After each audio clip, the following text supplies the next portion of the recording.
Fala galera, hoje a gente vai falar sobre quem foi Herodes e como isso ajuda a gente na interpretação do Novo Testamento. Eu sou André Maldonado e esse é o canal do JC na Veia.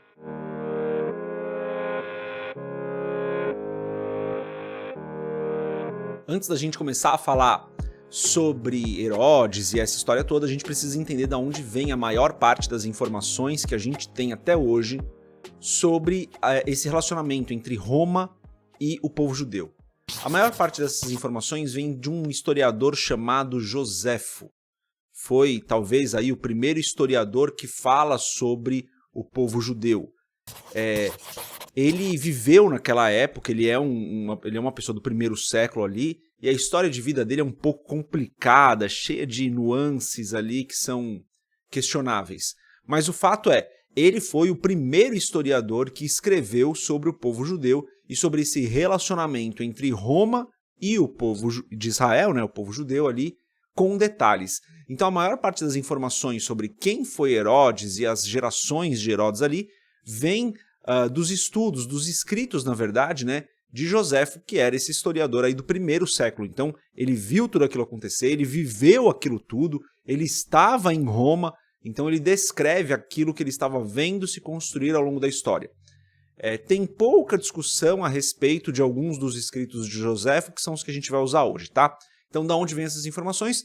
Dos escritos de um dos primeiros historiadores, o primeiro historiador que fala sobre o povo judeu. Ah, André, mas a Bíblia já falava sobre o povo judeu. Sim, a Bíblia contém relatos históricos do povo judeu, mas falando de um historiador de fora, tá? De um historiador externo ali. Então, Joséfo é o mais próximo dos eventos que a gente tem ali, tá? É claro que a Bíblia já falava sobre o povo judeu, gente. Pelo amor de Deus, não estou questionando a historicidade bíblica, tá? Estou só falando da onde vem essas informações aqui. Mas antes da gente continuar nesse vídeo, se você não é inscrito no canal, se inscreve, deixa o seu curtir e compartilha essa história de Herodes que é tão importante o pessoal conhecer para entender bem o Novo Testamento.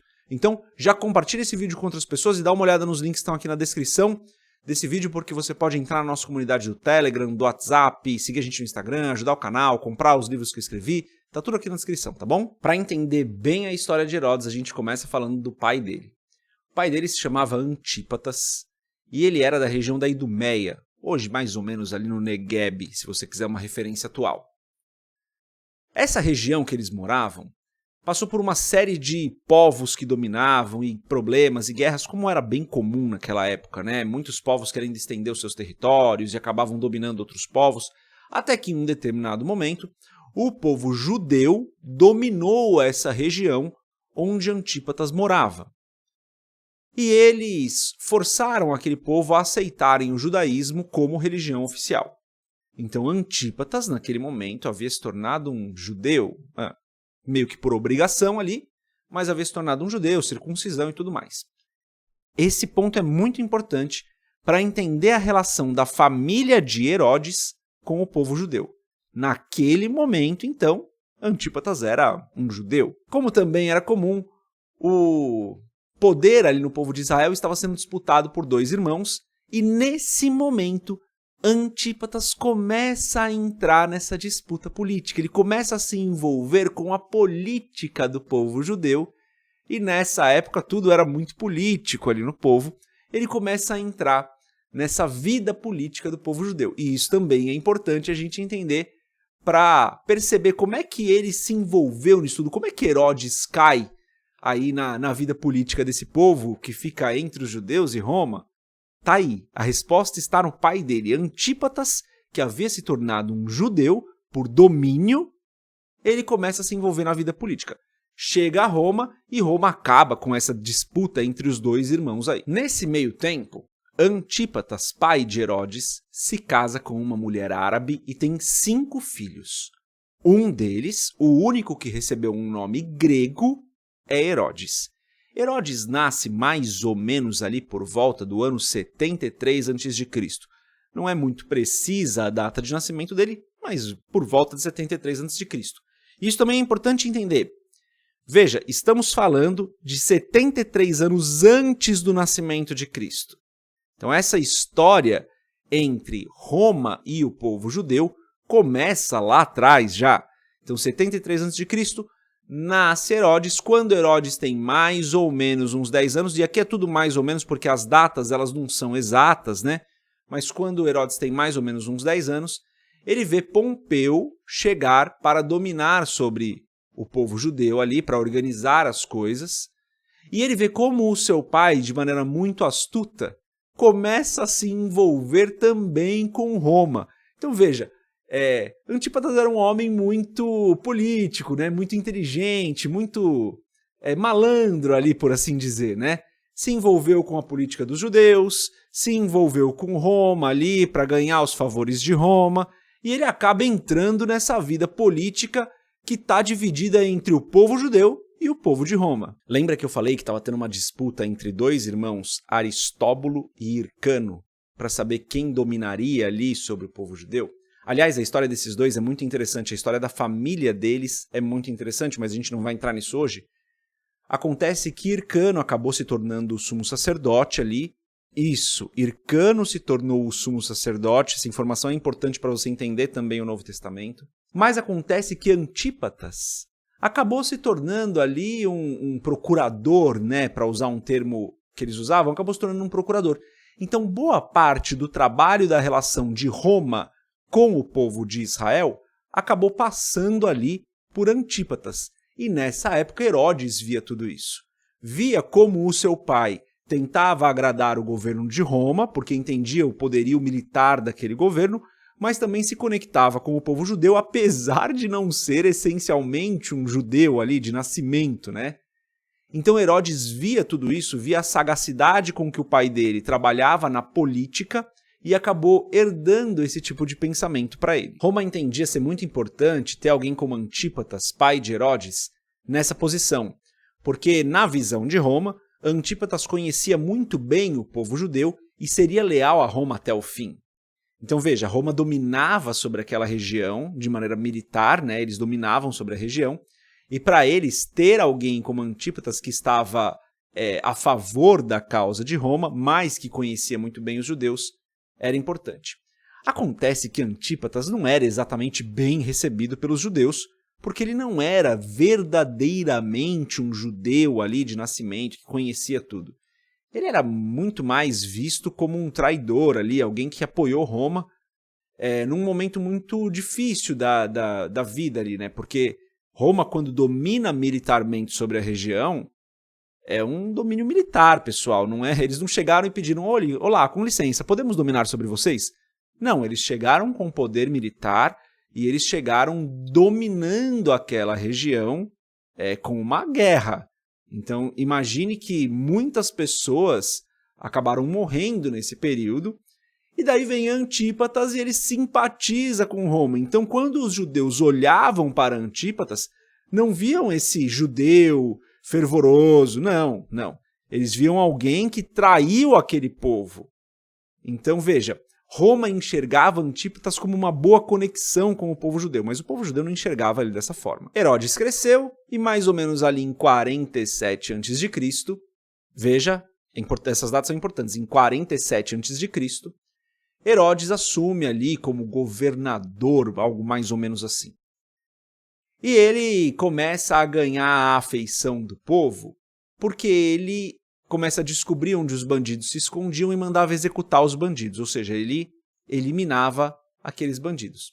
Uma parte do povo gostou, porque as coisas estavam ficando mais seguras, mas ele estava matando pessoas contra a lei judaica. E então, essa causa é levada até Hircano. Lembra de Hircano? A gente falou dos dois irmãos, tal. Hircano era o quê? Sumo sacerdote, lembra que eu falei? Então, essa causa é levada até Hircano, que é o sumo sacerdote, e Herodes é chamado perante o Sinédrio. Então é importante entender o que é o Sinédrio também. O Sinédrio era aquele local onde o povo judeu se reunia para tomar as decisões relativas a esse tipo de acontecimento. Então ele é chamado perante o Sinédrio, só que Herodes era um homem alto, bonito, forte, bem apessoado, e o Sinédrio ali fica com receio de ir contra Herodes, apesar de já ser ali para Herodes, isso já ser uma falta de educação questionarem ele. Bom, quando Herodes se torna rei, então, daquela província ali, rei dos judeus, isso é importante também, Herodes se torna mais pra frente rei dos judeus. Gente, isso é muito importante para entender Mateus 2, tá? Ele se torna rei dos judeus. Ele acaba caçando ali, ele acaba indo atrás de todos os opositores dele e a vingança dele é executada, tá? Então aquele povo que anteriormente tinha acusado ele de matar injustamente as pessoas contra a lei dos judeus, ele se torna rei de Israel mais pra frente e acaba executando essas pessoas também. Mas então como que Herodes se tornou rei dos judeus, né? A gente acabou de falar isso, mas como ele se tornou rei dos judeus? Bom, a situação política ali na região sempre foi muito complicada, né? O sumo sacerdote vinha de uma linhagem ali mais judaica, mas quem dominava politicamente era Roma, e daí a gente tinha Herodes no meio disso tudo, ainda tinha um pouco de Antípatas com isso, Antípatas, pai de Herodes, morre, uma série de problemas e pequenas guerras acontecem, um outro povo começa a se levantar, e Herodes então...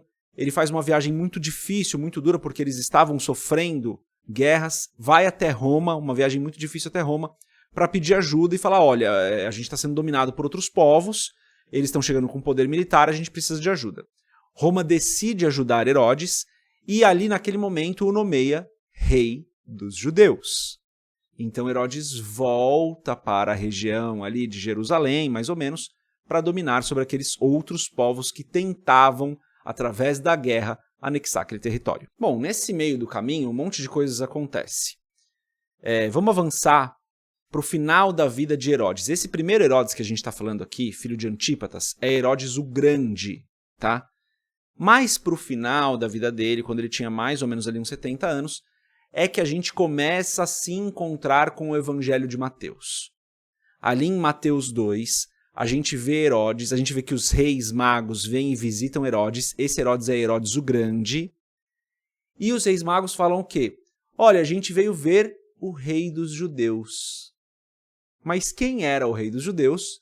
Era ele. No final da vida dele, Herodes o Grande, já estava não estava batendo muito bem na cabeça. Várias conspirações, muitos problemas nesse reinado dele. Pensa que foram aí mais ou menos 50 anos, um pouquinho menos de 50 anos dele reinando, né? No final da vida dele, ele já tinha passado por tantos problemas, já tinha passado por tantas lutas, tantas coisas que ele já não estava mais raciocinando corretamente e acabava vendo problemas até onde não tinha, tá? A história é muito legal, tá, gente? Acho que se um dia vocês tiverem a oportunidade de estudar mais profundamente ainda tudo isso que aconteceu nesse período que eu estou pulando, né? Quase 40 anos de história aí que eu estou pulando, é bem interessante, porque envolve outras nações e guerras e tal, é bem legal. Bom, ele já estava no final da vida dele, já não estava raciocinando muito bem, e chegam então os reis magos e falam, a gente veio conhecer o rei dos judeus. E ele sabia que ele estava no final do reinado dele e que precisaria passar para outra pessoa esse reinado. Bom, quando eles falam isso, Herodes realmente fica desesperado. E então ele ordena a morte de todos os meninos. Lembra que a gente vê isso lá em Mateus também, né? Herodes ordena que todos os meninos sejam assassinados e pronto, não tem mais rei dos judeus, o rei dos judeus é ele. Aqui a gente começa a se encontrar com a história de Mateus 2. Bom, então Herodes chega aí no final da vida dele, toda essa complicação que a gente falou, né, essas questões aí passando pela cabeça dele e tudo que acontece em Mateus 2.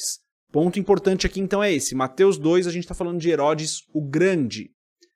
Na verdade, a Bíblia vai falando Herodes, mas são Herodes diferentes, por isso que a gente precisa entender bem. Logo depois de Herodes o Grande, quem assume o trono é Herodes Arquelau. Ele é citado só uma vez na Bíblia, não tem uma grande relevância. Tem uma relevância histórica, a história dele é muito legal. Não é o nosso foco aqui, porque não vai nos trazer um conhecimento muito maior ali para os evangelhos, tá? Então, se a gente entender Herodes o Grande, já é o suficiente. Esse Herodes Arquelau ele é citado só uma vez na palavra. Um outro Herodes muito importante, que aparece diversas vezes na palavra, é Herodes Antipas. Ele não chegou a obter o título de rei, mais um Herodes aí, com a vida bem conturbada. Ele era o filho mais novo de Herodes o Grande. Esse Herodes Antipas é o que passa pela situação de João Batista ali. O governo dele ali, ele apareceu muito enquanto Jesus e João Batista estavam exercendo o ministério. É ele quem procede ali com a decapitação de João Batista, E Jesus acusa ele, João Batista acusa ele de diversos pecados e erros, e o próprio povo judeu não gostava dele. Ele não era uma pessoa muito querida ali, certamente o mais antipático de todos os Herodes ali, o que tinha mais antipatia do povo, melhor dizendo, de todos os Herodes. Esse Herodes Antipas, filho mais novo de Herodes o Grande, é quem aparece ali interagindo bastante com João Batista, principalmente naquela passagem onde João Batista acaba sendo decapitado. Um outro Herodes importante que aparece na palavra é Herodes Agripa I. Ele era neto de Herodes o Grande, então terceira geração já. Esse Herodes Agripa I, ele recebe o título de rei sobre a nação de Israel, então ele tem o título oficialmente, e ele é o Herodes que a gente vê prender Pedro e mandar matar a Tiago. Então é um Herodes que a gente vai ver ali mais próximo de Atos, né? É Herodes Agripa I, neto de Herodes o Grande. É esse mesmo Herodes, o Herodes Agripa I, que faz aí uma perseguição ao povo cristão ali em Atos, porque quando ele manda matar Tiago, prender Pedro, ele percebe que o povo gosta disso, o povo judeu gosta disso, e ele começa então uma perseguição contra a igreja. Pessoal, existem diversos outros Herodes, tá? A história dos Herodes, dessa família, dessa linhagem de Herodes, ela é bem longa. E é uma história muito interessante. Eu quis fazer aqui algum resumo e deixar bem claro quem é cada Herodes na palavra, para a gente entender com um pouco mais de profundidade os relatos que a gente lê em Mateus, principalmente ali em Mateus 2, em Atos, ao longo do livro de Atos, no Evangelho de Lucas, para você começar a colocar um entendimento da linha do tempo, né? A gente vê que Herodes o Grande vem bem antes ali do nascimento de Jesus, mas está ali em Mateus 2. Depois a gente vai vendo outros Herodes assumindo poder em diferentes esferas. Tudo isso muito manipulado por Roma, né? Lembra que Roma dominava sobre aquela região e dominava ali sobre os judeus, então eles instituíam quem era o rei dos judeus, e tudo isso começou lá atrás com o pai de Herodes o Grande, como a gente viu aqui no começo do vídeo. Então eu realmente espero que esse vídeo tenha tirado algumas das suas dúvidas. Se você ficou com dúvidas ainda, deixe seu comentário e lembra, não falei de todos os Herodes, falei dos principais que a gente precisa conhecer para entender um pouquinho melhor o que está escrito na palavra. E de novo, se você quiser conhecer um pouco mais sobre a história, é bem interessante, recomendo que você o faça, tá bom? É isso. De novo, deixe seu comentário, compartilhe esse vídeo e dá uma olhada na descrição aí que tem vários links legais, tá bom? Deus abençoe a sua vida. Paz.